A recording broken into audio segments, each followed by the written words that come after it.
This is Crypto Weatherman, one of my best friends on the platform, and he's been talking lately about how the stock to flow model is broken and useless for predicting the future prices of Bitcoin.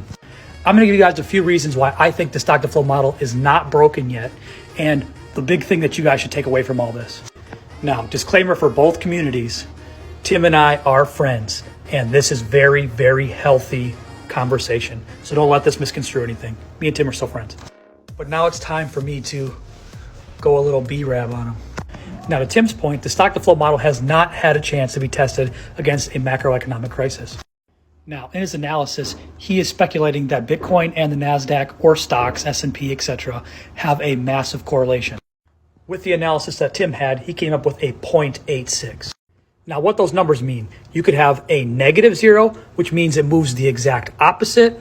You could have a +1, which is they move the exact same, or you could have a 0, which means that there is no correlation, plus or minus. Now, with that 0.86, that means that Bitcoin and the stock market move almost the same. However, some of the analysis that I gathered, that number seems to be way too high. For example, Coinbase is considered a correlation with 0.32. The Grayscale Bitcoin Trust correlation, 0.81. And the S&P and NASDAQ right around 0.2. Now, being that Tim is a master of statistics and economics, and I'm about a 3 out of 10 good, I'm going to go ahead and defer to Investopedia saying that a 0.2 shows that there's a positive correlation, but it's weak and likely unimportant.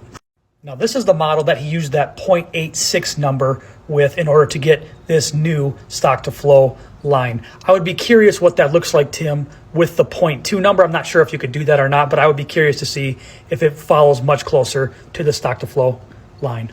Now that we have that cleared up, let's talk fundamentals and the root of my argument.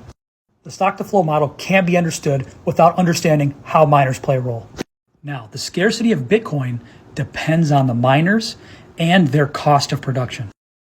Now, the cost of production is buying and replacing this equipment as well as the electricity cost. Now, if the block reward goes down 50% at each halving, the cost of production goes up 100% at each halving. That being said, that's the reason that miners don't sell their Bitcoin, because the profit is not enough. So what do? They hoard it and they create scarcity. High demand and low supply means the price goes up. Now, this is where it gets really interesting. That scarcity isn't realized until about 18 months later. And so far, we're only at 12 months.